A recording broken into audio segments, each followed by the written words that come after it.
So while we're no longer in the place or time that this video was filmed, I know you guys probably noticed, but I've had some audio issues with some of my recent videos. So we're actually in Arkansas now, and I'm just refilming the beginning of this.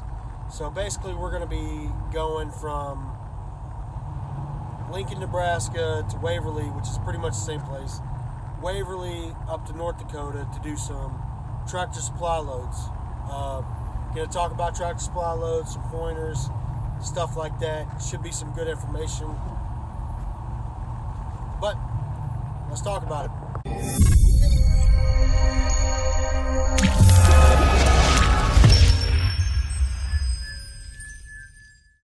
Tractor supply loads. Basically, the only places I've ever picked them up from is Waverly and Waco, and the process is pretty much the same. Basically, they're dropping hook loads, so they'll let you know when the trailer's ready. Once the trailer's ready, all you gotta do is go and pick it up. So picking it up is easy. Once you get there, you pull up to the gate, you show them your ID card, they sign you in, you go to the back, open up your door, show them the trailer, keep the doors open.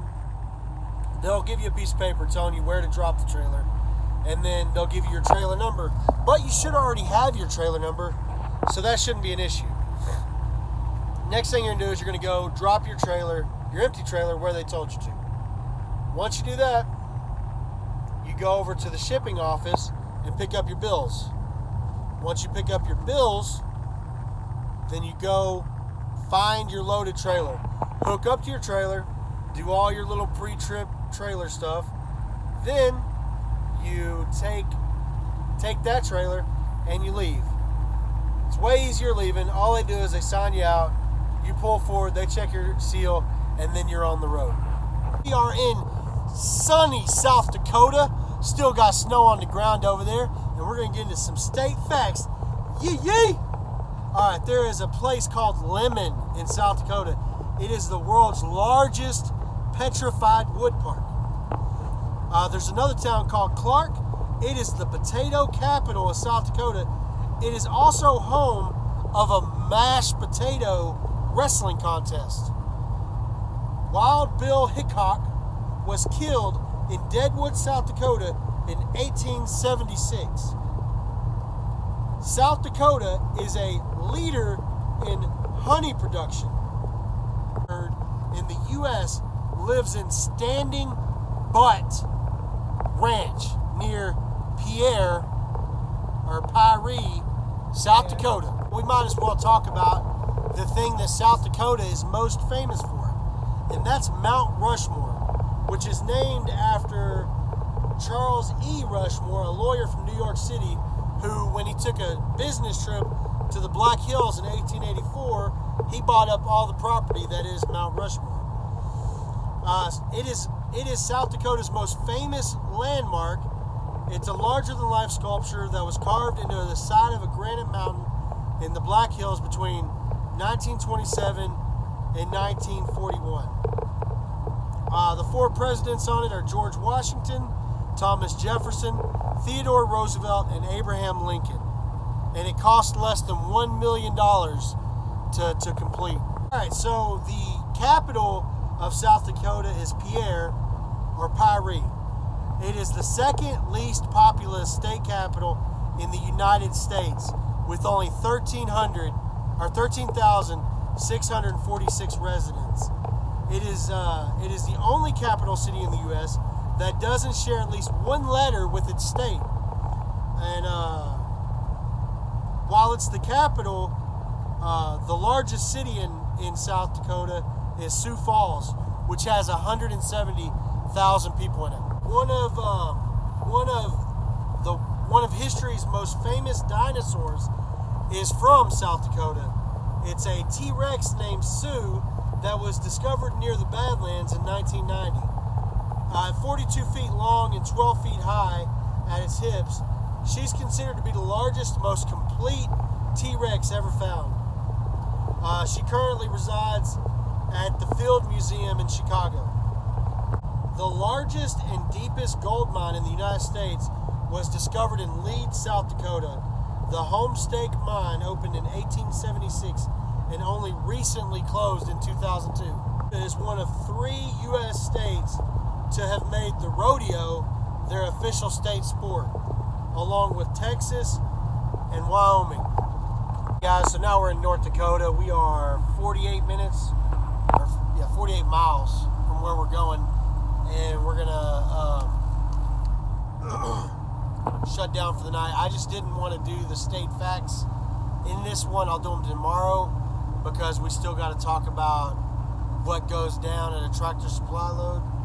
So the next clip will be us, where we're going, and me talking about that. What's going on, guys? Coming to you from Walnut City, North Dakota. So it's the second stop on a 2-stop load. Started off in Dickinson, North Dakota. Now we're in Walnut, Walcoot City. Alright, like you guys know, we're doing a Tractor Supply load. So here's a couple tips for you guys. So one of the things is these loads usually drop off at the stores really early, like 4:30, 5 o'clock.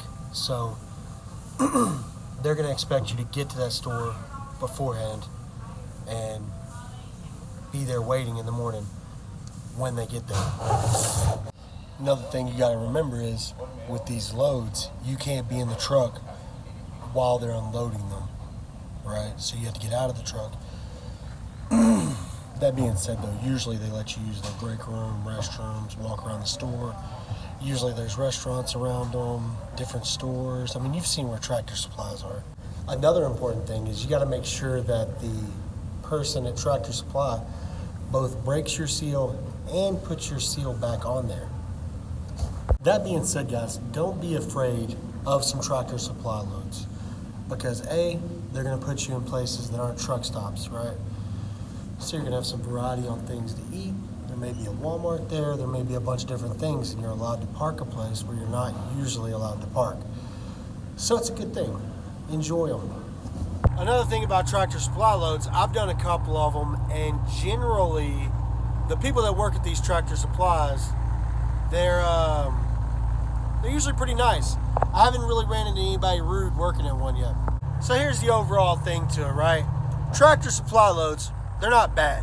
They're kind of good. They give you a chance to get out, stretch your legs, experience some restaurants you don't usually get to do at the truck stops. You know, are there showers there? No. But it's a good environment. You know what I mean? It's enjoyable to me. I like different things, stuff like that. So, I mean, don't look at it like a negative. Try to make everything into a positive. And this one, to me, isn't a hard one to make a positive. You guys, most importantly, remember, I'm not perfect. So if I'm forgetting anything, let me know down in the comments down below. I would appreciate that. Any other pointers or tips you guys might have for this, thanks. Let's get about do it for the trucking, for the Tractor Supply load vlog thing, man. I hope you guys learned something. If you did, let me know down below. Like I said earlier, if I missed something, let me know that too. Hopefully you liked the video. Hit the like button. Subscribe for daily vlogs, daily content. We do this every single day. And check out the description, guys. That's gonna about do it. Appreciate y'all tuning in. I'll catch y'all on the next one. Peace.